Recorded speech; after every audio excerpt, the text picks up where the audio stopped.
Olá, pessoal! Estamos aqui reunidos para uma mesa de conversa. O nosso tema, a dança e a mulher.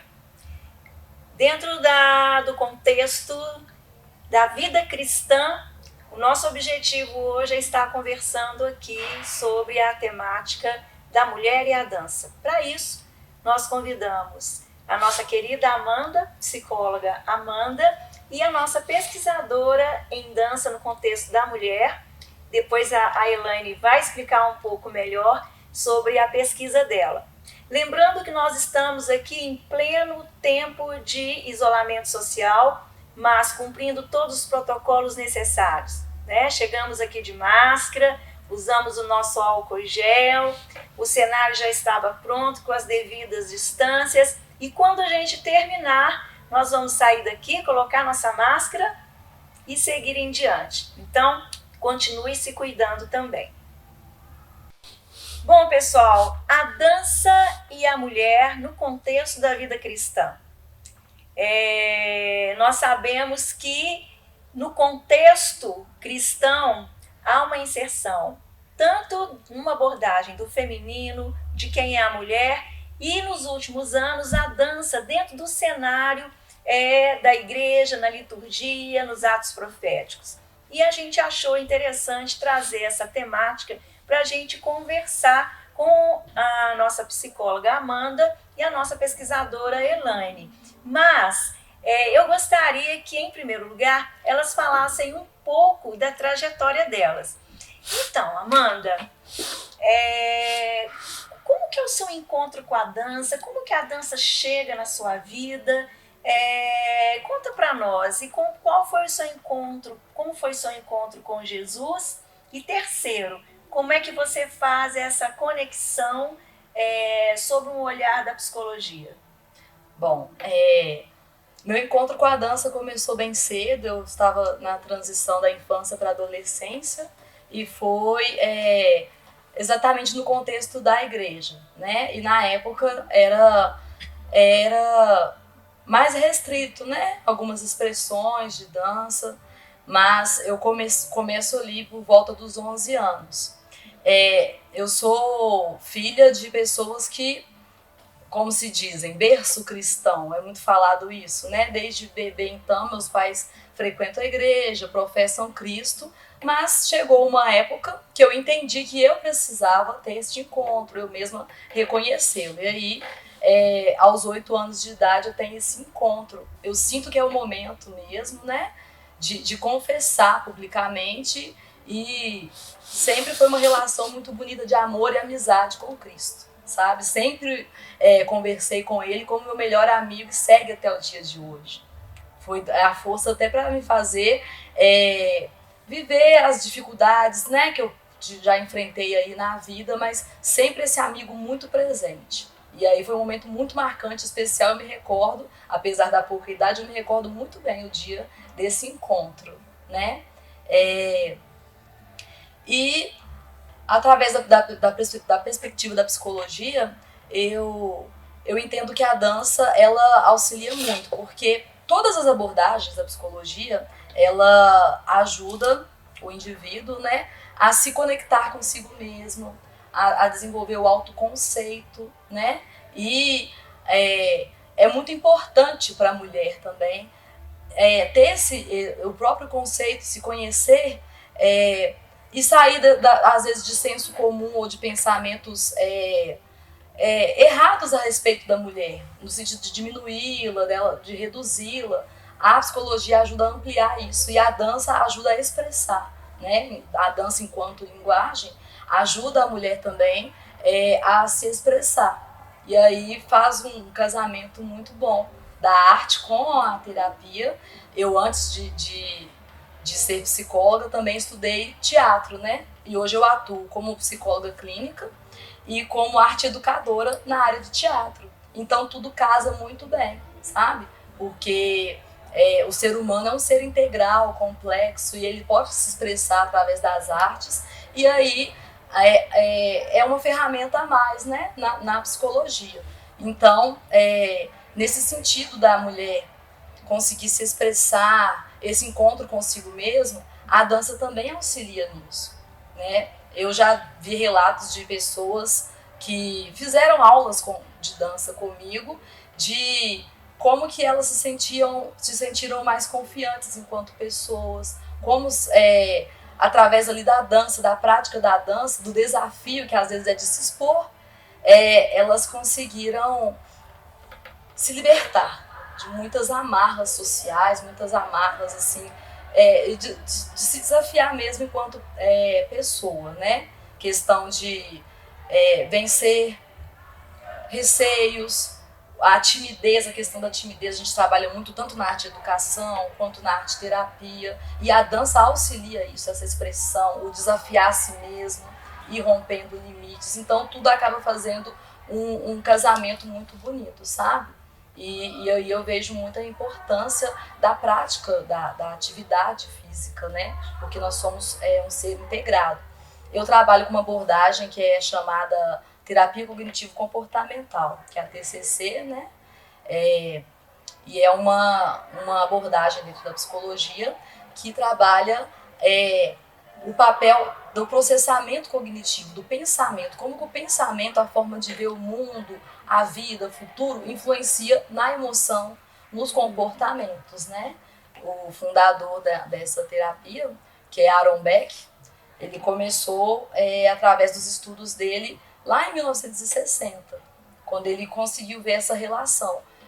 Como que uma mudança de pensamento pode alterar o comportamento mesmo. E como que, às vezes, por vários fatores, nós somos levados a ter pensamentos disfuncionais, sabe? Então, o objetivo principal da TCC, que é a terapia cognitivo-comportamental, é modificar pensamentos que são disfuncionais, para promover uma melhor qualidade de vida. E você trabalha com mulheres? Sim. Essa perspectiva com mulheres? Sim. E você trabalha também com homens ou o seu público é mulheres, meninas? Eu trabalho especialmente com crianças, né? Crianças e adolescentes. E aí eu faço um trabalho com os pais, mas mais voltado para as mães, sabe? Porque é um atendimento integral. Eu preciso orientar os pais e geralmente as mães estão mais disponíveis para acompanhar, então acabou que na experiência ficou mais focado em crianças e mulheres, né? É muito interessante porque você traz, né, a dança como expressão, né, e as pessoas podendo se posicionar. Aí a gente vai lembrar uma coisa que a gente conversa muito entre nós, né, que é entendendo a dança como um fenômeno de linguagem, né? Então uma possibilidade de linguagem, de expressar e de dizer diferentemente de palavras, né? Quer dizer, às vezes, muitas vezes, pelo movimento da dança, você consegue dizer o que você não conseguiria dizer por palavras. Que legal, Amanda. Elaine, e você? Como é que foi o seu encontro com a dança? Né? Como é que foi o seu encontro com Jesus, essa situação de cristianismo? E como que é a ligação nesse processo de uma pesquisadora da área da dança que dialoga com o sujeito e com a realidade da mulher? Começando, né, pela minha relação com a dança, ela foi na infância, ela se deu na infância, eu não sei exatamente, mas eu acho que foram aos 7 anos. E eu já tive uma relação identitária com a dança, porque eu comecei com as danças africanas, né? E aí, nesse processo, né, assim, também foi um crescimento potente, sabe? Essa é a palavra, né? Pelas condições que me foram proporcionadas, né? Principalmente pela minha mãe. Uma mulher politizada, que já se reconhecia e já sabia, né, que o papel dela social como uma mulher negra e mãe solteira na década de 80 não seria um papel fácil de se cumprir, né? A sociedade dá um nome de papel, mas, né, enfim, esses signos todos ela carregava e não seria fácil. E aí, nesse processo, eu fui crescendo. Eu, aos 14 anos, entrei num projeto social de dança, né? E aí, nesse projeto, eu concorri uma bolsa para estudos na escola do Grupo Corpo. E aí eu passei para essa formação. Eu estudei na escola durante 6 anos, então entrei com 15, saí de lá com 21. Continuei nesse projeto e, simultaneamente, eu consegui uma bolsa que eu tinha muita vontade de fazer balé clássico, então eu consegui que uma escola me acolhesse para poder fazer essas aulas de balé. Aos 16 anos eu me profissionalizei, eu tirei o registro profissional para a área da dança, né?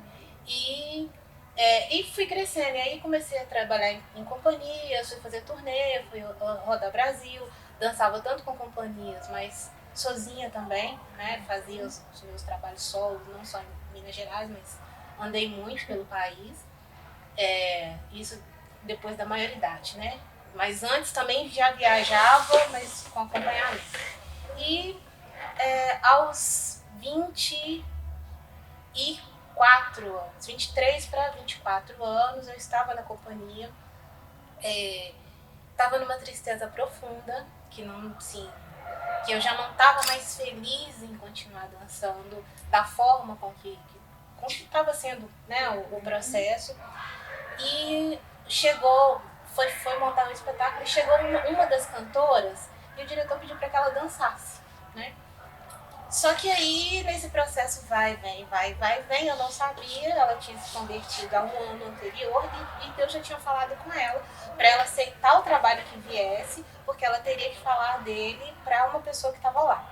E ela foi acreditando, eu a conhecia publicamente, né? Mas assim, eu não tinha intimidade com ela. E aí, nesse processo, ela acreditou que era um outro bailarino, não era eu.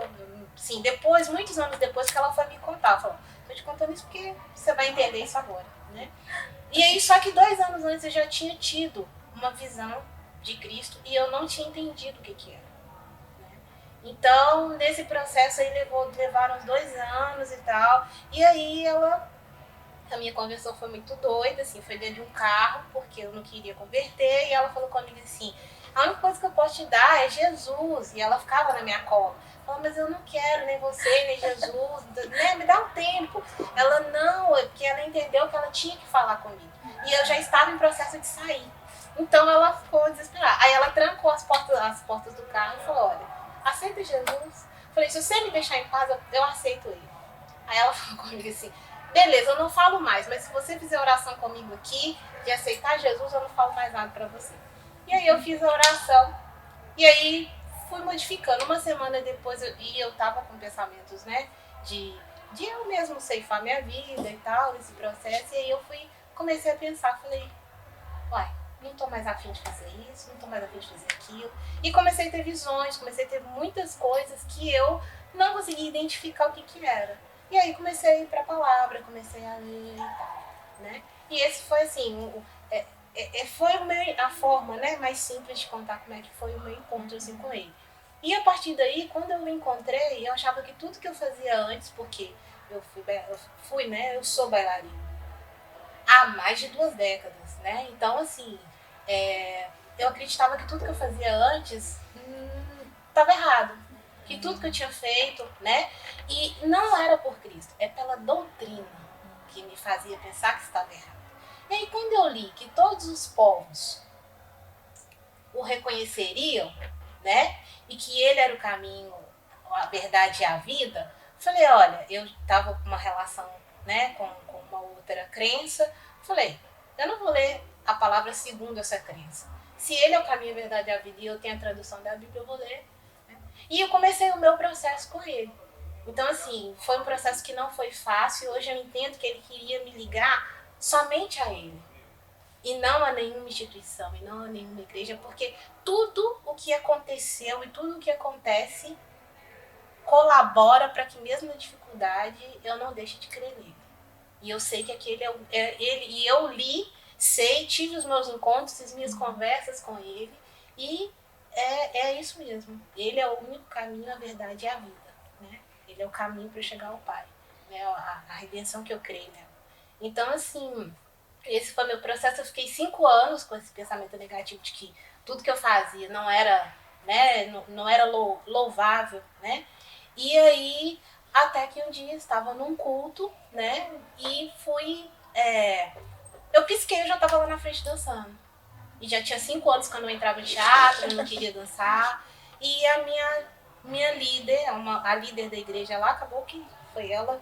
Enfim, a história é muito extensa, né? Mas nesse dia foi um dia assim que eu lembro e sei, né, que ele fora tudo que me foi dito pela menina que dançou comigo, que me entregou o que ela tinha que me entregar, que falou comigo. Eu sabia que não era ela, sabia que era ele, estava dizendo para mim. E a única coisa que eu pedi para ele foi a minha identidade na dança. Que ele me desse a minha identidade para que eu não me sentisse em desacordo com o que eu queria, né? E aí ele me disse que todo som que for feito para que eu possa expressar meus movimentos vem dele, são permitidos por ele. Então, não há um erro, né? Não há um erro pregresso, né? Tudo que eu soube antes, tudo que eu vi antes, né? E ele sabia que eu estava ali, né? Me orientando e me encaminhando, só eu que não tinha consciência do que ele estava fazendo. Mas esse foi o meu processo, assim, resumido. E a pesquisadora, Elaine, que pesquisa mulher, que pesquisa dança? Eu, na formação da área, né, fiz jornalismo e apaixonada pelo cinema, né, e com o conhecimento e a vivência de várias mulheres fortes, principalmente assim, o fato de eu olhar para minha mãe e ver o que Deus pode fazer na vida de uma mulher, né, para dar continuidade, para seguir a história dela mesmo, né. E eu olho muito para um mundo feminino, não com um olhar feminista, mas com atravessamentos feministas, mas com um olhar feminino do que é essa mulher que hoje virou o que é, que originalmente, né, ela não era isso que está posto. Então, assim, como mulher negra no país, que a gente sabe que tem essa divisão, essa classificação, que é impossível eu não tocar nela, porque em qualquer lugar que eu chegue, né, isso chega antes de mim, o racismo estrutural chega antes de mim. Então essa relação com a pesquisa, né, eu pesquiso cinema africano, cinema feito no continente africano por realizadores negros originalmente, e cinema da diáspora influenciado por esse cinema produzido no continente, né, porque a gente tem a população negra, ela tem essa necessidade de reconstruir sua história, né? Que houve um apagamento pelas questões da colonização e a gente vive reflexo desse apagamento até hoje, né? Então, assim, e na minha identidade, nessa identidade que Cristo me deu, né? Ele falou, olha, eu tô te dando as suas origens, suas verdadeiras origens, né? Então, isso implica, muitas vezes, de eu não acessar alguns locais ditos cristãos. Por quê? Porque eu tenho 2 percussionistas que vão comigo. E se eles não forem, eu não vou. Né? E eu falo assim com Deus, falo, olha, Deus, se eles não forem é porque não é para eu ir. Então, assim, a questão de Cristo, né? Ele perpassa todas as culturas, né? Ele não é eurocentrado. Ele nem europeu ele é, né? De origem. Então, isso é o que me faz mesmo a construção, dessa minha construção, de saber que todo lugar que eu piso, aonde eu vou, independente do entendimento, né, eurocêntrico daquelas pessoas que estão ali, se eu estou ali, é para eu fazer o que eu fui chamada para fazer. Então, né, respeitando as pessoas que estão ali, né, mas também colocando abaixo algumas resistências que a gente sabe que existem, né, resistências mentais, resistências até comportamentais. Então, assim, esse processo da minha pesquisa, né, a questão da dança da mulher como uma forma de contar a história, né, é o que eu estava falando, por ter uma origem fenótipica, né, característica, inegável com o continente africano, né, eu começo a perceber signos, começo a entender que a dança no continente, né, eu já sabia, mas nessa pesquisa ainda um pouco mais, ela é como se fosse um resgate histórico, uma forma de guardar, sabe? É como se fosse uma forma de... é uma biblioteca cultural, sabe? Porque os movimentos contam alguma coisa, dizem de alguma coisa, né? Eles são, e os movimentos, eles são apropriados no sentido de se fazerem tomados e próprios e transformados para aquela realidade, né? Em vários contextos, tanto contextos religiosos quanto contextos políticos. Então, assim, e depois que eu comecei a fazer a pesquisa, eu fiquei assim, gente, é muita hipocrisia, né? A gente ofertar para num culto de missões, vestir uma roupa indiana, né? Falando que está no culto de missão africana e que isso acontece, a gente sabe, né? É falta de conhecimento, né? E assim, quando a gente não pesquisa também, né? A gente pesquisa Israel, a gente pesquisa hebreus, né? A minha questão na dança é que quando as líderes olham para mim, eu falo, eu não sou hebreia. Eu sou negra, brasileira, na diáspora africana. Eu não sou hebreia. E eu tenho uma relação com Cristo porque eu tive um encontro com Ele e Ele perpassa as questões culturais, né? Então, assim, eu fico, quando, né, trago essas questões identitárias na dança, não significa que toda menina negra também vai dançar o som de percussão. Não é isso. Mas é porque nós estamos num país de informação básica tripla, né? E infelizmente, a maior parte da população é negra. Então, né, a gente fala de uma representatividade, né, dentro, com proporcionalidade, né? Então, eu fui bailarina clássica há muitos anos. Então, quando você, sabe, quando eu falo que eu sou dançarina é uma coisa, quando eu falo que eu sou bailarina clássica é outra. Por quê? Por causa do nosso pensamento enraizado no eurocentrismo, mesmo tendo acesso a uma palavra que não é eurocêntrica. É tanto que tem muitas bailarinas, vou mudar, muitas mulheres que dançam, elas não querem se aproximar. Eu não sou bailarina, eu sou dançarina. Porque a própria palavra bailarina está associada a esse conceito eurocêntrico, né? Que é a ballerina italiana, que é aquela que calça sapatilha de ponta, que usa o tchutchu bandeja. Assim, não, eu danço. Eu posso até fazer o balé clássico, mas não é isso que me define. Então eu prefiro ser considerada dançarina. Sim. Por causa disso, né? É muito interessante, Elaine, isso que você traz. E você falou de diáspora. O que significa diáspora? Porque eu tenho certeza que tem muita gente que vai assistir essa mesa de conversa e talvez não saiba o que significa uma diáspora. Você pode explicar para nós? Posso. A grosso modo dizendo, né?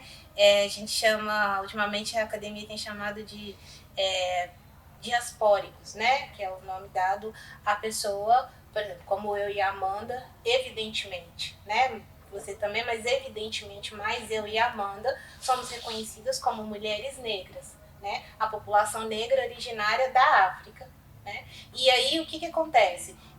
Essa migração forçada, né, que foi o tráfico transatlântico, fez com que pessoas de pele negra de todo o continente, né, a maioria bantu, do tronco bantu, né, tem outros troncos também, mas que essas pessoas fossem levadas para várias partes do mundo. Então, por exemplo, a gente sabe que tem a cultura afro-brasileira, a gente sabe que tem a cultura afro-caribenha, afro-americana, Estados Unidos, por exemplo, a morte do George Floyd, né? Nos Estados Unidos são 12 a 14% de pessoas negras, são separadas. Aqui no Brasil, a gente tem uma miscigenação que é vendida como harmônica, mas que não é, nunca foi, nunca vai ser. Né? Isso aí eu tenho segurança em Deus de falar que não. E é uma pesquisadora que está falando, né? E aí, infelizmente, não acredito que não vou ver isso, né? Espero que meus filhos vejam.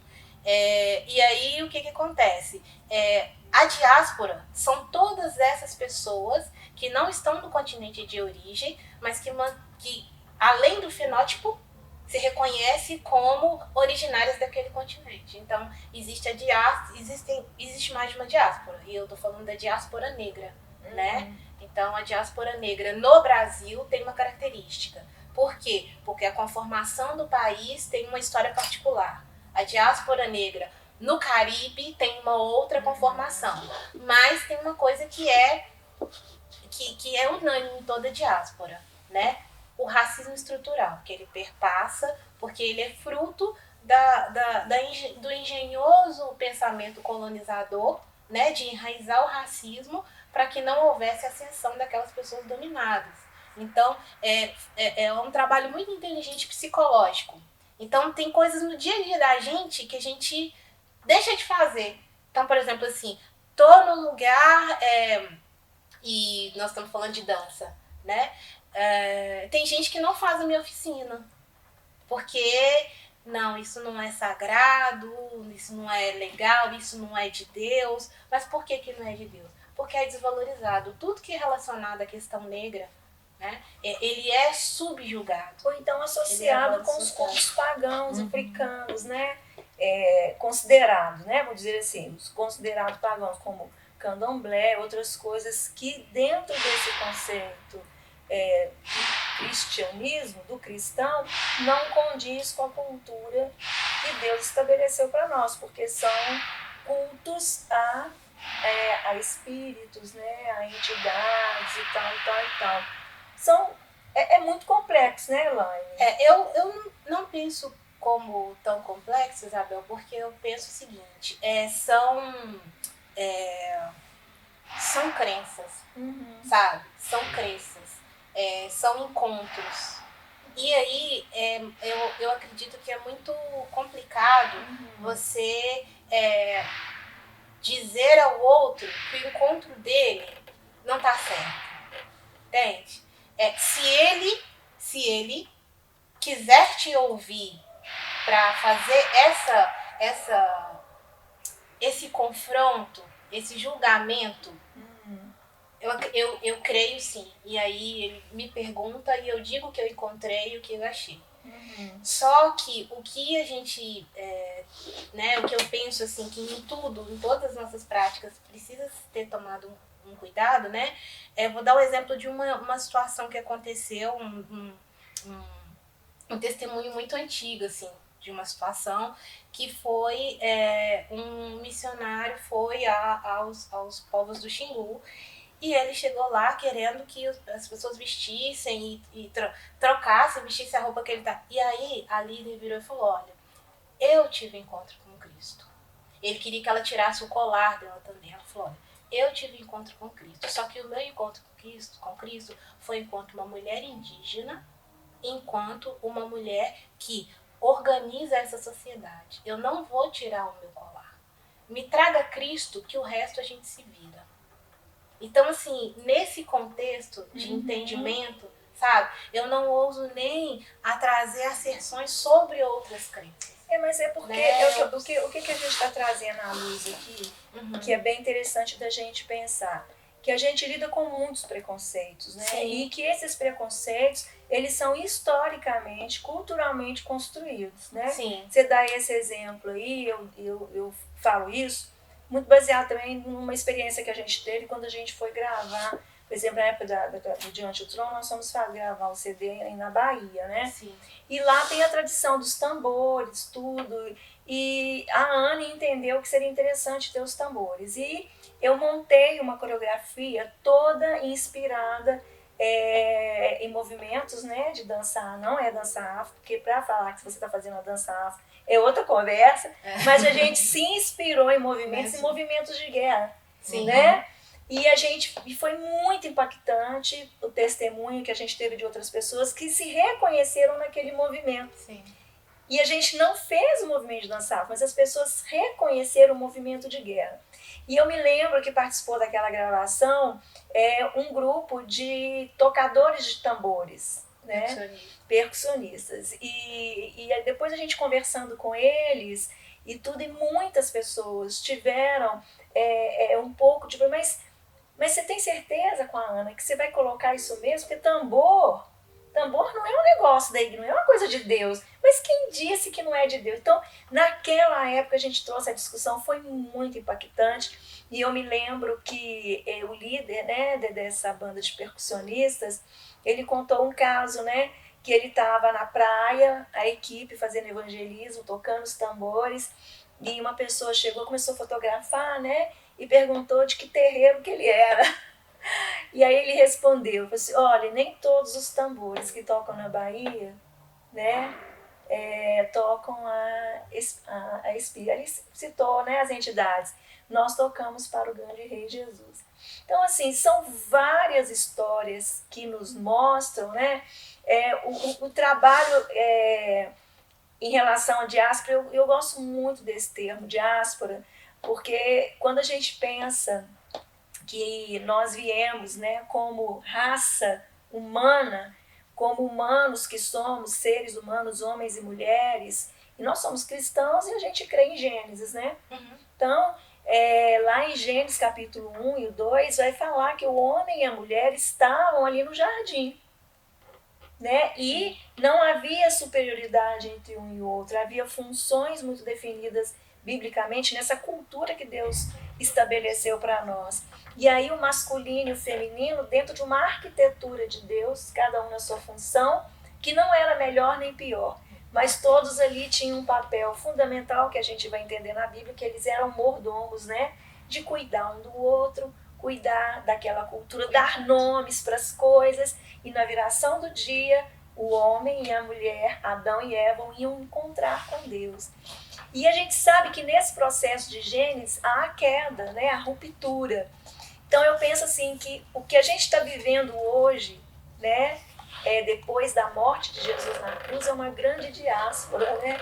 Porque na verdade todos nós viemos de um único coração, de uma única arquitetura, e que culturalmente a gente se vê fragmentado, vítima de preconceitos, porque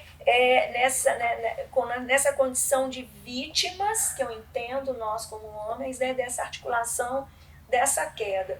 E a gente vê que depois da queda, quanta coisa louca aconteceu, né, em relação à questão própria de gênero, né? Então, por exemplo, a mulher no lugar de ajudadora, né, ela se tornou subjugada, ela se tornou inferior. A gente vê ali onde historicamente, né, no continente africano, dizem que historicamente, culturalmente, a origem da humanidade está ali, né, no continente africano. E ali, hoje, se a gente pensar hoje, onde o islamismo, né, ele tem uma forte, né, uma atuação muito forte. Qual que é a relação da mulher na sociedade ali, né? Da mulher do Islã, né? Você tem muitos casos de mutilação, né, na genitália, mutilação nas mamas, muitas não têm identidade. Se a gente olha historicamente, né, a questão da colonização, do roubo desse povo, quer dizer, é muito louco quando a gente pensa nesse processo histórico desde a queda, como que a mulher tem pago e pagou um preço alto, né? A própria questão de diferenciação, né? Quer dizer, quando eu li esse estudo, Elaine, eu queria até ter trago ele hoje para a gente conversar, mostra que, historicamente, a origem da humanidade ali no continente africano, eles começam a migrar, né, para outros continentes, e a gente pula, historicamente falando e culturalmente falando, nesse processo, como que a mulher, ela automaticamente ela foi perdendo cada vez mais a sua dignidade, a sua força, a sua qualidade de mulher, né? A gente escuta até hoje na igreja muitos homens falando, não, eu sou cabeça, mas a mulher é o pescoço, é ela que vira. Mas a gente sabe que é um discurso, assim, muitas vezes totalmente marqueteiro. O que eu quero dizer com tudo isso? Eu quero trazer a nossa conversa, então, para o segundo momento, né? Como que vocês veem, então, nesse processo histórico, pensando hoje, né, essa mulher que é cristã, né?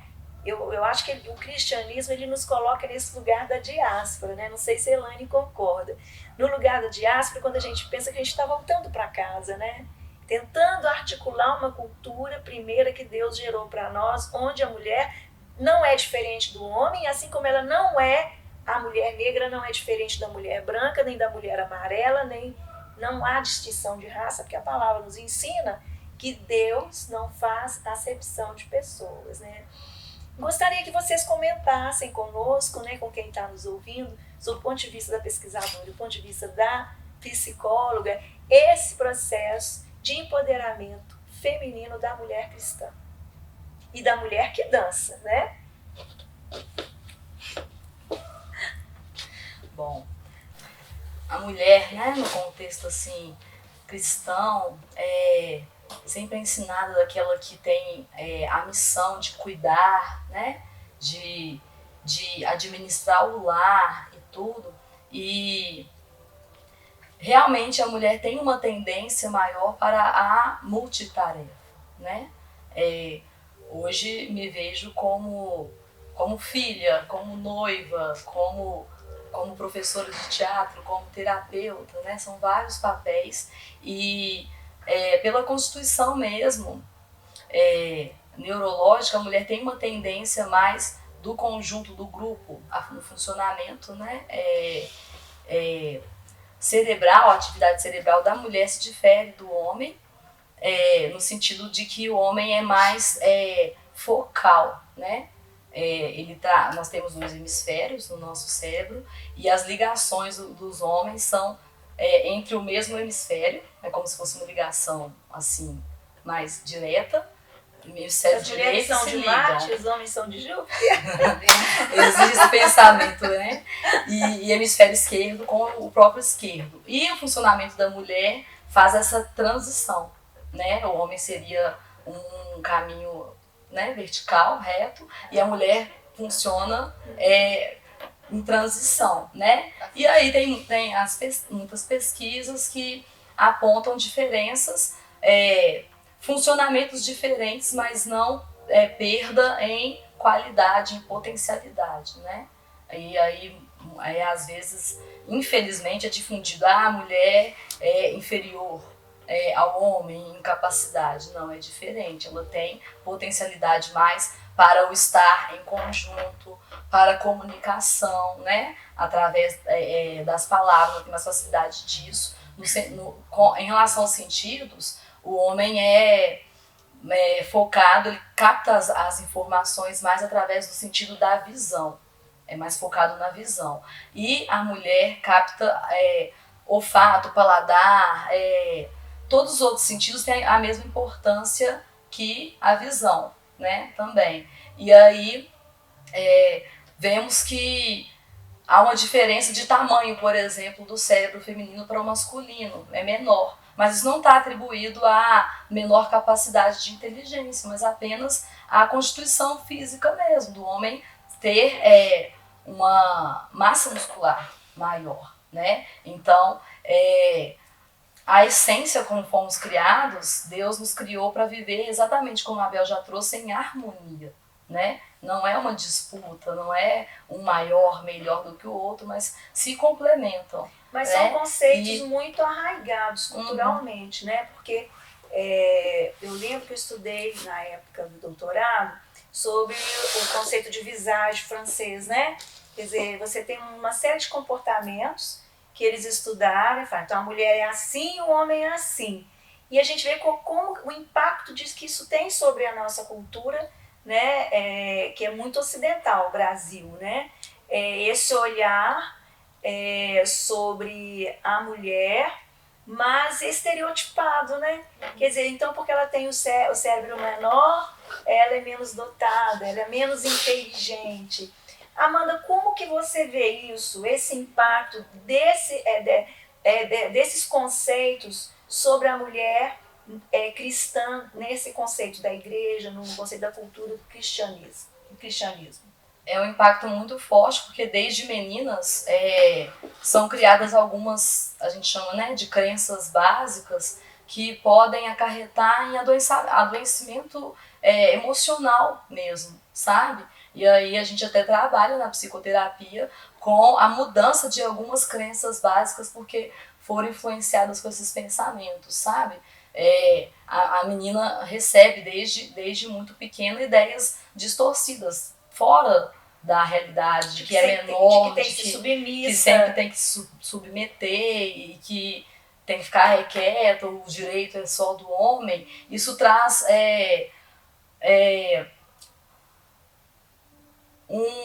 uma redução assim até de autonomia, da questão da autoestima, que tudo a gente depois é trabalhado, né? E às vezes para algumas custam anos e anos de acompanhamento terapêutico, porque acreditou em algumas inverdades, né? Que foram postas desde que ela era criança. O que você vê, por isso, desculpa te interromper, mas é só para não perder, que você está falando coisas muito interessantes, né? Porque na Bíblia a gente vê lá e culturalmente o uso dessa ferramenta, dessa frase, né? Que a mulher tem que ser submissa ao homem, né? E a gente sabe que esse olhar tem que ser lido dentro do contexto histórico, né? Tudo mais. Como que você vê essa fala, esse conceito hoje? Que movimento você percebe nisso? Até tendo em vista uma palavra também que hoje é muito forte, né? Que é o empoderamento feminino, do feminismo. Como que a gente lida com essa questão da submissão?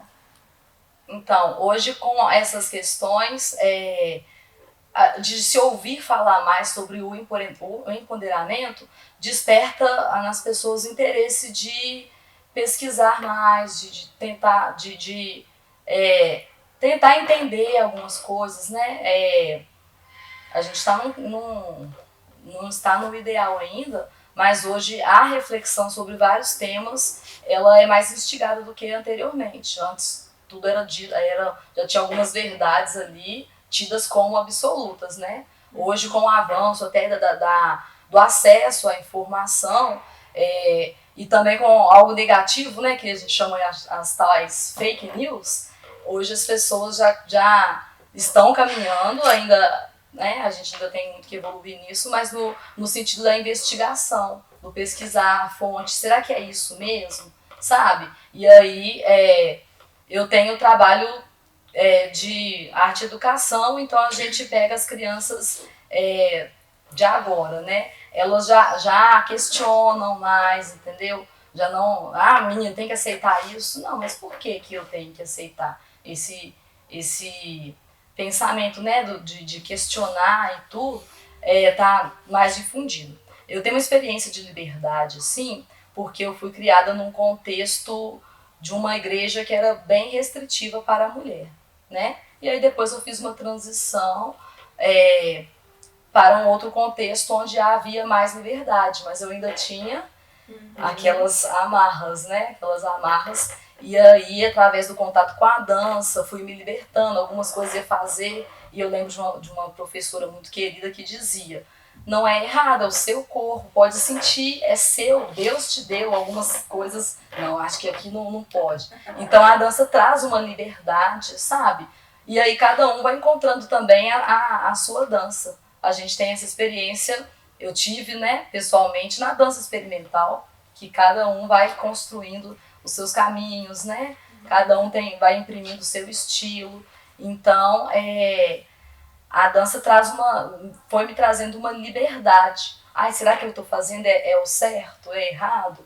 Era aquela insegurança de tantas coisas que eu recebi num modo restritivo. De certa forma, a dança trazendo empoderamento. Empoderamento no sentido de entender a feminilidade, entender o corpo, entender que você tem voz, que você pode dizer, ressignificar a submissão.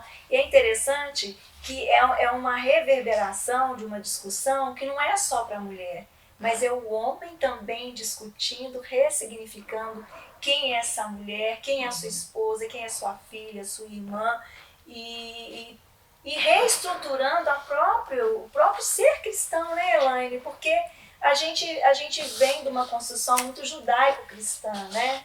Então, assim, é uma conexão de valores.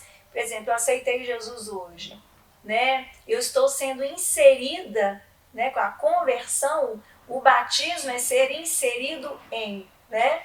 Então, você é inserido, às vezes, num contexto que você não compreende a origem, você não sabe de onde vem, você é tocado, igual você, só tão bonita essa história, né? De você Você foi tocada pelo sobrenatural de Deus.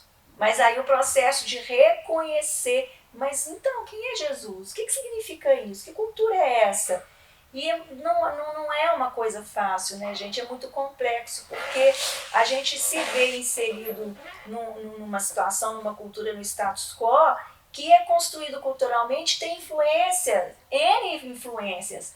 Por isso que a gente vê a importância do Espírito Santo, porque ele que nos revela, ele vai fazendo as conexões, né? E a gente vê um movimento onde a mulher sai desse lugar de insignificância, de submissão, uma submissão cultural, né? Para um conceito, no meu entender, num contexto do qual Deus gerou para nós lá em Gênesis, né? E você, Elaine? Né, como a Amanda falou da dança, Amanda, eu lembrei muito da questão que a gente fala da parte restritiva, né? E eu acredito que tudo isso que a gente está falando sobre feminilidade e todos esses outros pontos que estão sensíveis à discussão na sociedade hoje, eles precisam, e que envolvem as mulheres, eles precisam ser reconhecidos, ser repensados e analisados também pelos homens. E o que é ser feminino? O que é feminino? O que caracteriza uma feminilidade? Para mim, eu sou feminina, né?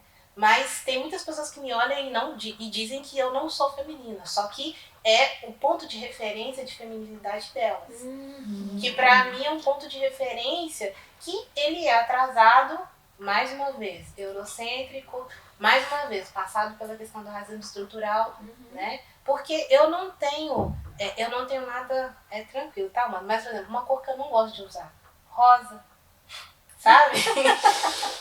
eu não, assim, a minha... Por quê? Essa relação, como eu cresci uma pessoa com meu conhecimento identitário super bem definido, aquele mundo das princesas, ele nunca me representou. Né? E o meu primeiro embate com relação a eu entender que eu era uma menina, né, fazia maior parte da história da população, foi quando minha mãe teve que ir na minha escola aos 4 anos, porque eu não quis entrar na sala de aula, porque só tinha crianças brancas pregadas. E eu falava assim, olha, essa sala não me representa, isso não foi feito pra mim. E eu não assisti a aula enquanto minha mãe não chegou na escola e conversou comigo. Falou, olha, nessa escola aqui mesmo, vai estudar aqui mesmo, é aqui mesmo.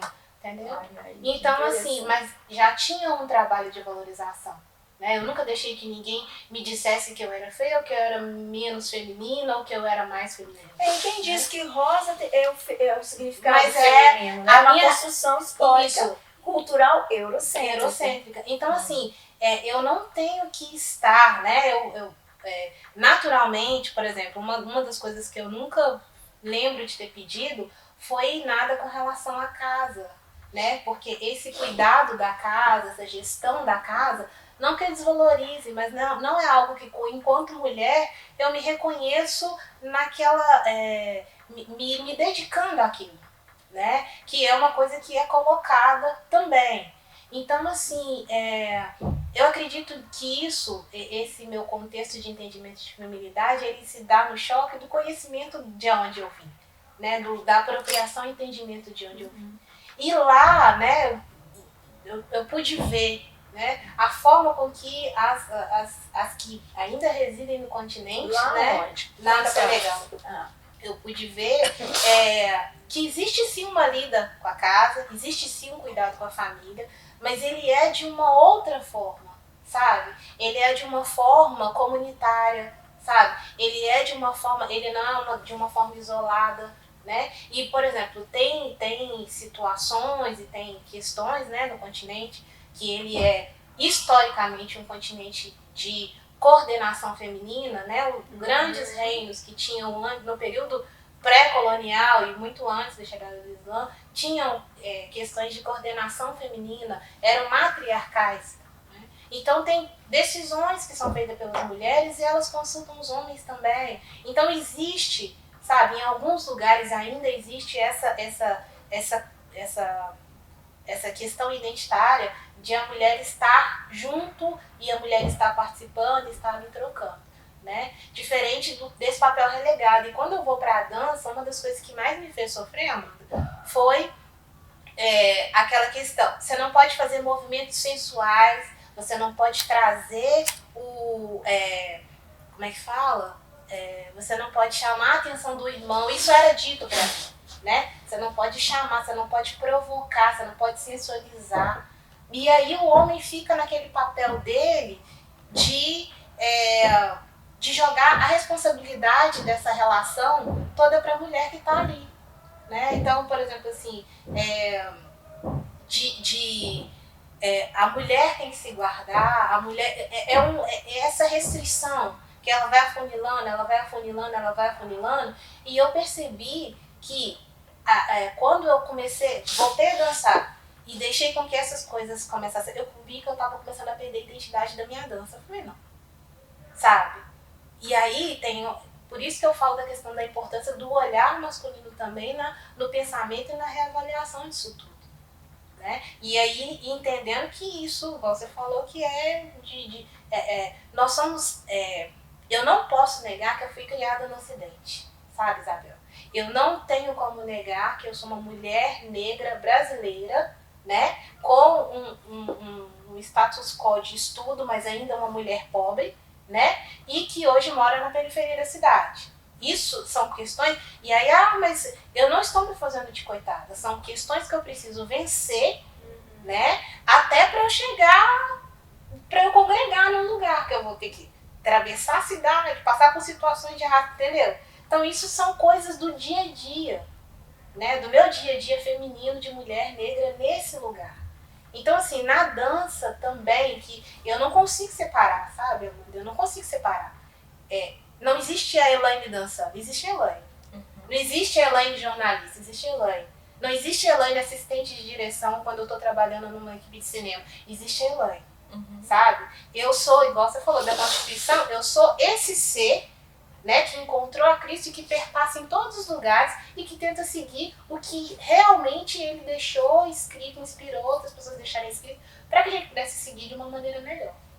Então, assim, essa questão da dança, né, eu fui muito tempo, eu me sentia reprimida com relação a isso, porque era tudo esse negócio. Aí você tem que se cobrir da cabeça aos pés. Teve um dia que eu falei com a minha antiga líder, né? Então eu vou vestir uma burca, porque eu acho que vai ser mais fácil.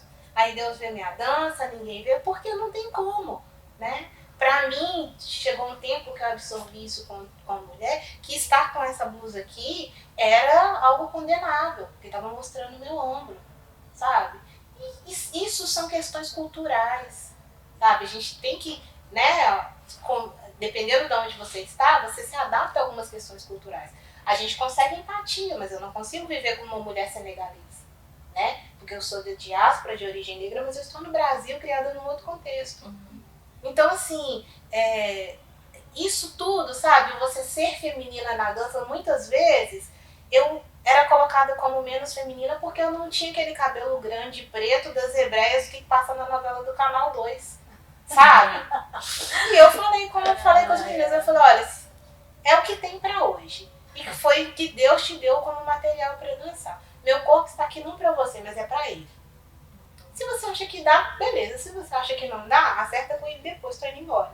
Porque é o que tem a se fazer, sabe? E aí, se não é o louvor, se não é uma cópia do que tem, sabe?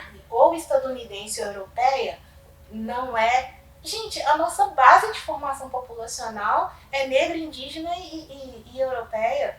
Mas as duas contribuições maiores são negras e indígenas, né? Então, uma mulher negra, uma mulher indígena do Xingu, ela tem menos condição de se chegar a Cristo do que eu, porque ela não faz a ceia com um pedaço de pão de forma comprado, um copinho de plástico de uma garrafa de suco industrializada.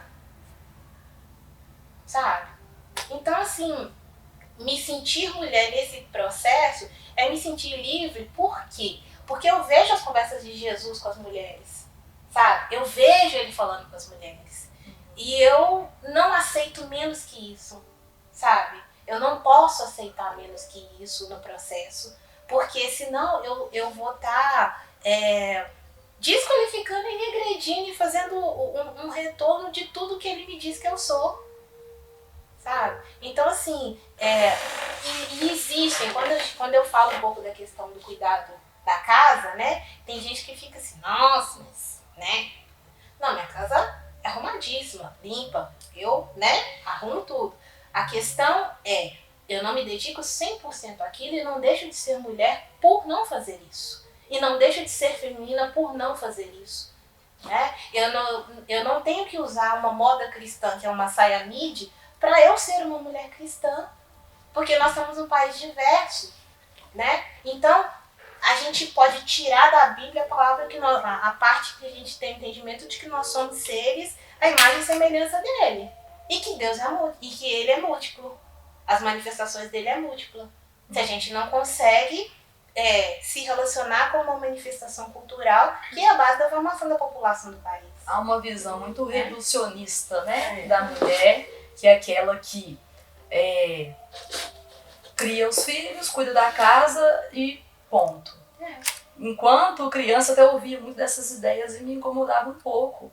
E aí, a partir do que eu fui crescendo, as experiências que eu tive, hoje já penso que não é só isso, não pode reduzir. Existe um capítulo da Bíblia lindo, dedicado à mulher, que fala de uma mulher exemplo, que é Provérbios 31.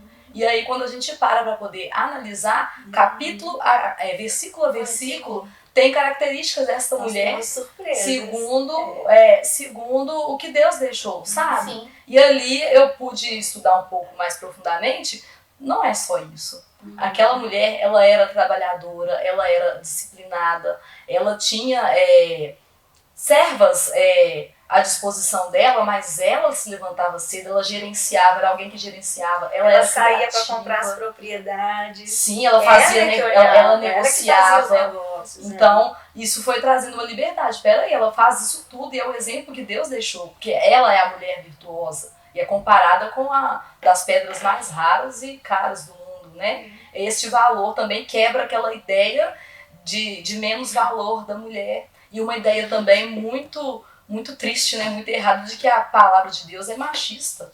Nunca. Temos tantas passagens onde as mulheres são honradas, inclusive, né, em Provérbios. E Jesus mesmo nos deixou muito claro isso, como ele honrava as mulheres depois do grande sacrifício de Deus, que foi Jesus entregar a vida. Quando ele ressurgiu, foi para as mulheres que ele apareceu primeiro, né? Porque elas... não porque elas eram melhores, nem nada, mas elas buscavam, Antes mesmo, né, do sacrifício na cruz, Jesus conversou com a samaritana, que era considerada a mulher menos, né, de um povo menos. Jesus dialogava com Marta e com Maria. Então Jesus, ele dá um exemplo. Gente, é tão interessante quando a gente passa, assim, quando a gente pensa, né, sob o olhar da psicologia e olhar da pesquisa, né, uma perspectiva antropológica, sociológica, histórica, que a mulher ao longo da história ela vem lutando, né, pela dignidade, pelo respeito, seja ela negra, branca, amarela, em que etnia for. Se a gente for estudar cada etnia, né, a gente vai ver que tem percursos diferenciados. Quantas mulheres brancas são escravas, né? Tem uma situação de escravatura. O que eu acho interessante da gente pensar, e a Elaine dá uma dica ótima sobre isso, a necessidade da gente refletir esse lugar da mulher cristã. O que significa ser uma mulher cristã? Né? A gente vai lembrar lá dos apóstolos que eles eram seguidores do caminho. São pessoas que escolheram seguir um caminho. E que é um caminho que nos vai falar que uma das características de ser cristão é a santidade. E o que significa santidade? Santidade é vestir uma saia midi? Né? Santidade, o que é santidade? A palavra vai nos ensinar que santidade está associada com ter uma vida separada para Jesus. Um relacionamento genuíno, profundo com Jesus, onde ele vai nos ensinar, onde ele vai nos libertar de amarras, ele e elas, e onde ele vai nos mostrar, nos ensinar a olhar para nós mesmos. Quem eu sou, como eu sou, e nos livrar de julgamentos exteriores, dizendo que nós não somos o que nós somos em Deus. né? É tanta coisa para conversar. Só né, quando você Sim. falou, né, das mulheres, né, as diferentes tipos de mulheres, tem uma coisa que, assim, né, e me foi inspirada também, entendida, para trazer, porque tem uma diferença e não é o julgamento de quem sofre mais ou não.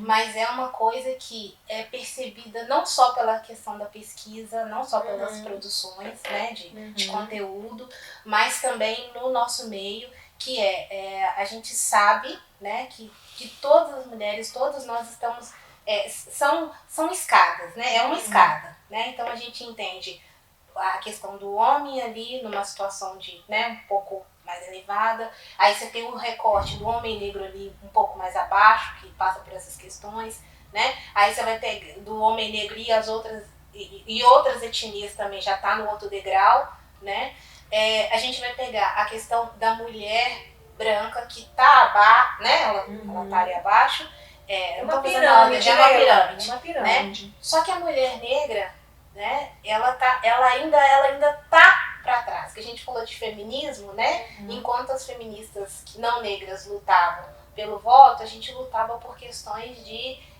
salários dignos, né, porque sobrevivência. Né? Então, assim, eu entendo desse sofrimento, entendo que você não relativizou todos, né, dessas questões que perpassam as questões das mulheres, mas eu entendi que seria importante colocar isso, porque a maioria esmagadora de mulheres cristãs no Brasil são negras, né? Pela gênese da população ser a maior, provavelmente, eu não tenho afirmações, mas provavelmente a maioria das mulheres são negras. E para elas, assim, sabe, é uma tentativa, assim, do que ele me inspirou e de dizer, né, porque a gente não deixar com que o outro diga pra gente, né, que a gente é melhor ou pior, né, isso pra nós ele vem através de várias formas, né, e uma delas é a questão racial dentro da igreja. Então, eu toco muito nisso, Isabel, porque eu tenho percebido que poucas pessoas falam sobre isso, sabe? E Deus tem incomodado muito meu coração para que isso seja exposto, para que isso seja falado. Então, assim, não é que coitada, não é mimimi, não é mais um subjugamento, né? Mas é uma constatação da situação para que a gente, igual a gente falou, que a gente possa refletir e se reposicionar. Sim. Né? É uma conversa importante na igreja, principalmente para que a gente possa se confrontar no próprio racismo, né? Na própria diferença. Mas por que eu trato diferente? Nunca percebi que eu tratei, nunca me entendi, né? E a conversa, ela provoca isso, né? É interessante porque essa reflexão, porque o que Jesus nos ensinou, né, a gente vê na Bíblia, que ele não faz acepção de pessoas. Então nós também não deveríamos fazer, né? Então a gente tem um perfil que a Elaine traz, que é a questão, né, vou falar que é a questão mesmo da mulher negra na igreja, que muitas vezes é discriminada, né? Mas nós temos N outras questões que a gente deve olhar e não tampar com a peneira, né? O objetivo dessa mesa de conversa é esse. Com certeza a gente não vai dar conta de tudo aqui, né? Com certeza não era essa a nossa pretensão de dar respostas fechadas e acabadas, mas um princípio de uma conversa, né? A Elaine falou sobre o cuidado, né, do respeito, de olhar a si mesmo. Eu gostaria de chamar a atenção em algo que o Senhor nos ensinou, né? Quando Deus instalou a cultura ali em Gênesis, não havia diferença entre um e o outro, né? E algo que a gente percebia ali, que não se falava em santidade porque não havia pecado. Se existe santidade é porque existe a ausência de santidade. Eu acho que essa é a grande questão que a gente precisa trazer para a igreja hoje, porque são questões, são pensamentos e atitudes que vão acabar com as diferenças. Porque se nós estamos nesse lugar, buscamos estar no lugar de santidade, a nossa lente de óculos muda, a gente olha o outro diferente, porque nós vamos olhar com o olhar daquele que é santo. Para encerrar difícil encerrar isso aqui. Eu gostaria de pedir para a Amanda e a Elaine darem uma última palavra, um recado, como psicóloga, para as mulheres que dançam no contexto cristão. E a Elaine também deixa o seu recadinho para a gente encerrar.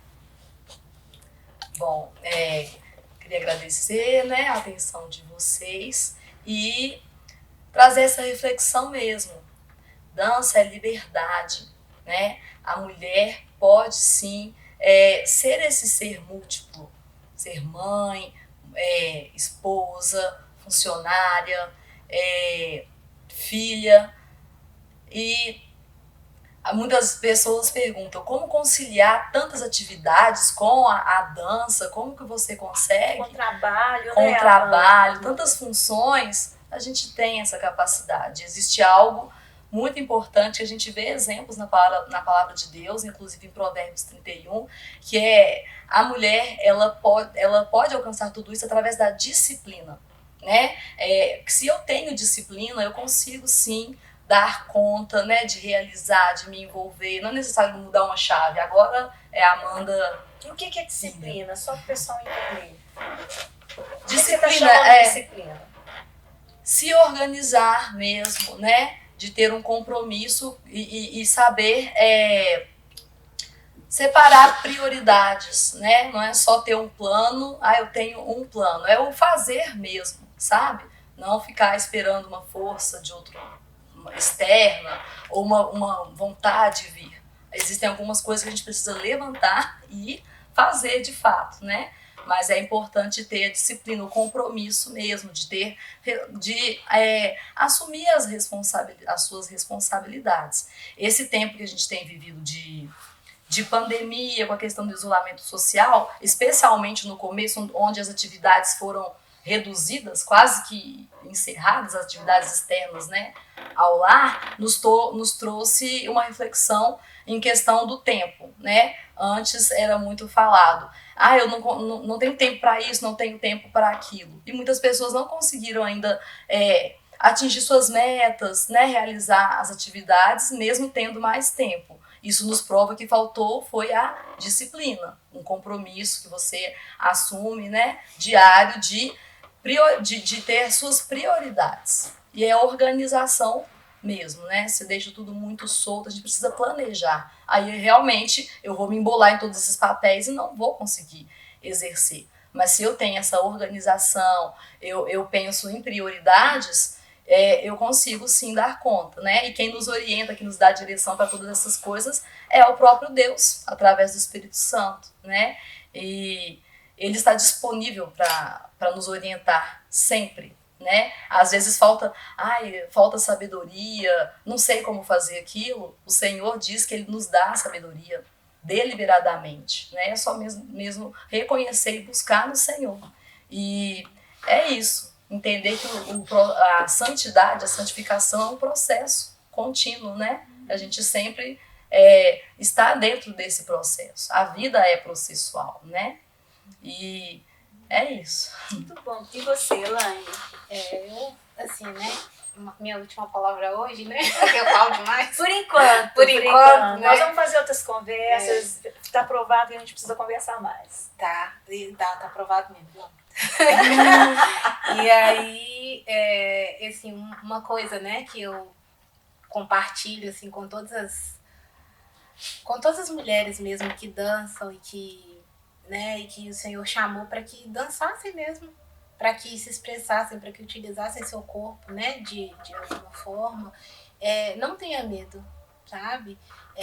Tem alguns processos, algumas coisas que a gente faz sem assassinar deliberadamente. Deus manda entregar uma palavra, a gente vai lá e entrega, né? Mas se ele tá te pedindo isso, é um desafio de algo que ele já te colocou, né? Já te deu a capacidade para fazer e ele tá aguardando que você execute, sabe? Gostaria de falar também, Isabel, que ser uma mulher negra não é moda, tá? A gente não tá na moda. né? Porque Cristo não está na moda. Ele é o início, o meio e o fim. Ele não é moda, ele não é passageiro. E não é uma questão de decisão, né? Também, né? Não é uma escolha. Não é uma escolha. E como assumir suas características físicas também, né? Não é uma questão de moda, é uma questão de se centrar em Cristo, porque foi daquela forma que ele te criou. Né? Um pedido assim que eu faço realmente para as líderes, né, que eu tenho tido a oportunidade de ver muitas meninas sofrendo, né, e eu sei que a liderança não está causando isso por vontade, sabe?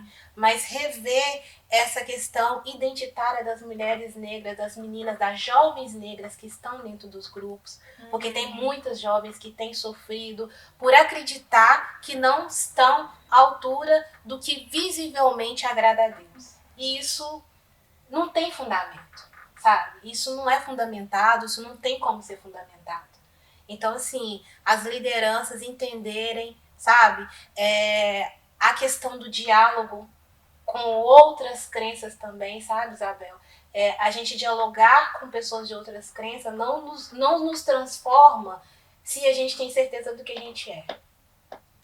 Então, assim, eu encontrei a Cristo e pra mim ele é o caminho, a verdade e como as pessoas vida, verão a Cristo, né? Se a gente não dialogar com elas. Com elas, né? Então, assim, nesse sentido, esse também é um pedido que eu quero deixar, né? E é isso, assim, ser mulher não é só andar de babado, sabe? Não é usar isso. Cor de rosa, né? Isso é uma... Ô, dó, gente, desculpa. Isso é uma... Não foi pessoal, foi só uma... Ela é psicóloga, tranquilo. Uma casa. Eu vim pra exemplificar. Eu falei do babado e falei do outro. Mas hoje, inclusive, muitos homens, né, arrumam casa, arrumam cozinha, lavam a roupa, coisa dos filhos. Isso, são companheiros, não são ajudadores. O homem não ajuda, né? Sim. Compartilha das coisas da vida com a esposa, né? Pela história de Gênesis que não tinha hierarquização, só tinha diferença. Sim. Então, assim, essa questão identitária das meninas, sabe?